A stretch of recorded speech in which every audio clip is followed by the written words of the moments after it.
এই জন্য তো আল্লাহ আয়াতে ব্যাখ্যা দিয়েছে, আলহাকুমুত তাকাসুর, দুনিয়ার ধন সম্পদ, টাকা পয়সা, সুনাম খ্যাতি, এই দুনিয়ার ময়দানে প্রাচুর্য পাওয়ার জন্য তোমরা প্রতিযোগিতা করবে না।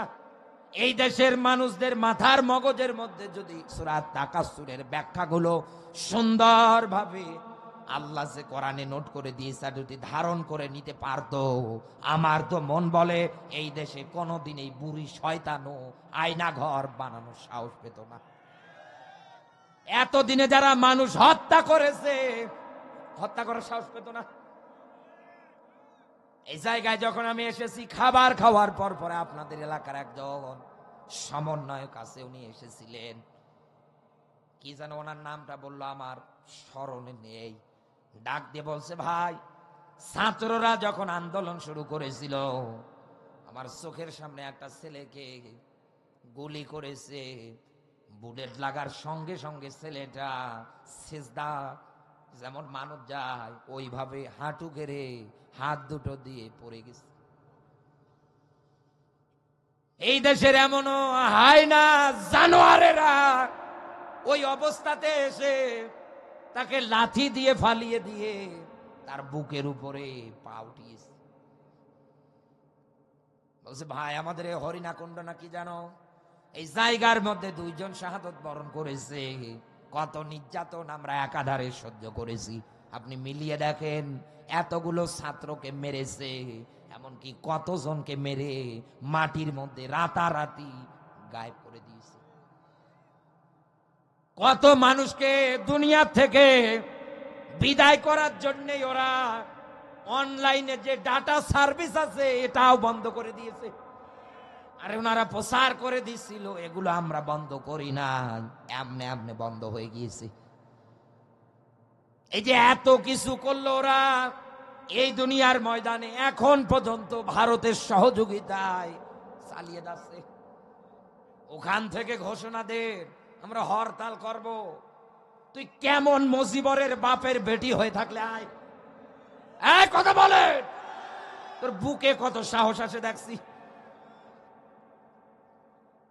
শয়তানের বাচ্চা শয়তানেরা এই দেশটা নিয়ে ওরা একাধারে কত ধরনের এখন চেষ্টা চালাচ্ছে, কেমন করে অস্থিতিশীল একটা পরিবেশ তৈরি করা যায়। আর এদেশের সিঙ্গারা খাওয়া কর্মীরাও লাফাচ্ছে, নিজের বাড়িতে 3 বেলা ভালো মতো খেতে পারে না, আর তুমি ওদের নিয়ে স্ট্যাটাস দাও। শয়তান কোথাকার। এই জন্য কথায় আছে না যে সৎসঙ্গে স্বর্গবাস আর অসৎ সঙ্গে সর্বনাশ, এটাই হয়েছে। খেতে পারে না 3 বেলা ভাত, আর উনাদের নিয়ে স্ট্যাটাস দেয়। উনারা হরতালের ডাক দিচ্ছে সেই ভারতে বসে, আরে বেটা বাংলাদেশে ব্যানার নিয়ে বলছে জয় মুজিবরের মাথার দিন, স্লোগান দিয়ে যাচ্ছে একাধারে।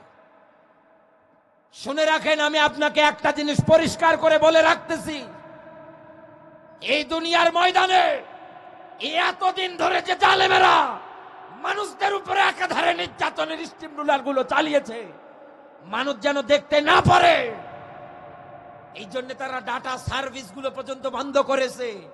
এর মূল পেছনে একটাই মাত্র কারণ, এই দুনিয়ায় তারা প্রাচুর্য, ধন সম্পদ, টাকা পয়সা, এমনকি ইশতেহার, দুনিয়ায় রাজত্ব, ক্ষমতা, সুনাম খ্যাতি, এগুলো ধরে রাখার জন্য।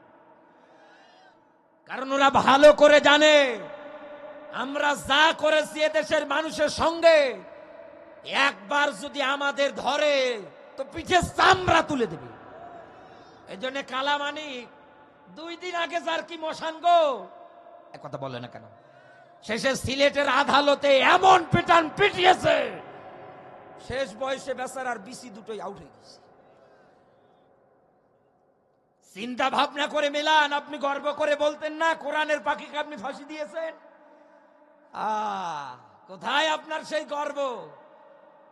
আপনি মিলিয়ে দেখেন। এই রকম এখান থেকে আমি আপনাকে এটাই মেসেজ দিয়ে যাচ্ছি, শিক্ষা দিয়ে যাচ্ছি, বন্ধু, অতীতের ইতিহাসে কাফেররা যেমন রসুলের কোরআন প্রচার প্রসারণায় এরকম করে বাধা দিত, কারণ তাদের একটাই চাওয়া ছিল রসুল যা বলে মিথ্যা বলে না।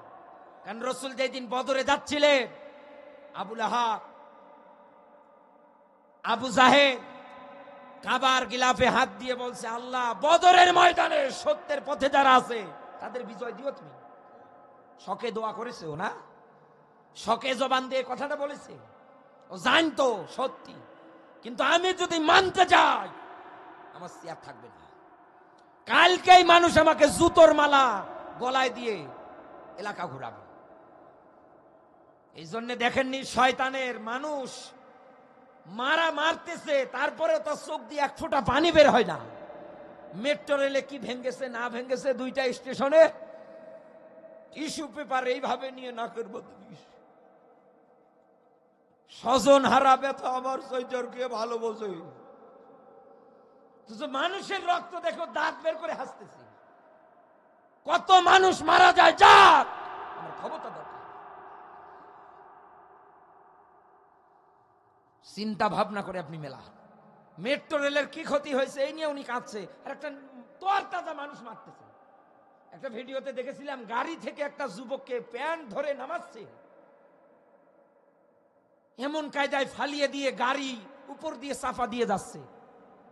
এই যে দুনিয়ায় যারা নিজেদেরকে ভাইরাল করতে চান, নিজেদের সুনাম খ্যাতি যারা সরাতে চান, টিকে থাকতে চান জমিনে, এই দুনিয়ার ময়দানে, আমি আপনাকে সূরা তাকাসুর পড়তে আহ্বান করে গেলাম। এ টু জেড বাংলা অর্থ যদি পড়েন একটু হলে ভয় আসবে আপনার মধ্যে, কারণ আল্লাহ জ্বলেন্ত কিছু রেখেছে। আমার বন্ধুরা, আমি আপনাকে বোঝাতে চাচ্ছিলাম, কাফেররা যে গান বাজনার মাধ্যমে রসুলের কোরআন প্রচারণায় বাধা দেওয়ার চেষ্টা করত, ওই গান বাজনা বাদ্যযন্ত্রগুলোই আজ মুসলমানের সন্তানেরা এই দুনিয়ার ময়দানে জীবনের মধ্যে নিয়েছে একেবারে পারিবারে। এমনকি এই জায়গার মধ্যে কত যুবক এবং কত দাড়িওয়ালা মানুষের মোবাইল গুলো চেক করে দেখেন, গান বাজনা বাদ্যযন্ত্র দিয়ে ভরা। সূরা লুকমানের 6 নম্বর আয়াত দেখবেন বাড়ি গিয়ে, আল্লাহ পাক বলেন, অমিনান নাসি, নবী মানুষদের ভিতরে এমন একদল মানুষ আছে যারা দুনিয়ায় টাকা পয়সা গুলো অনর্থক গান বাজনা বাদ্যযন্ত্রের পিছনে খরচ করে। আর এই গান বাজনা বাদ্যযন্ত্র গুলো তাদেরকে আল্লাহর পথ থেকে দূরে সরে নিয়ে যায়। আল্লাহ বলেন, ফাকাদ দাল্লা দালালাম বাইদা, আমি আল্লাহ যদি একবার কাউকে পথ হারা করে দেই, পথ ভ্রষ্ট করে দেই, পৃথিবীর কে আছে তাদেরকে আর রাস্তা দেখাবে, পথ দেখাবে? পৃথিবীর ময়দানে রাস্তা দেখানোর মালিক একজন, তিনি কে? সবাই একটু আওয়াজ করে বলেন, বিশ্বাস আছে তো?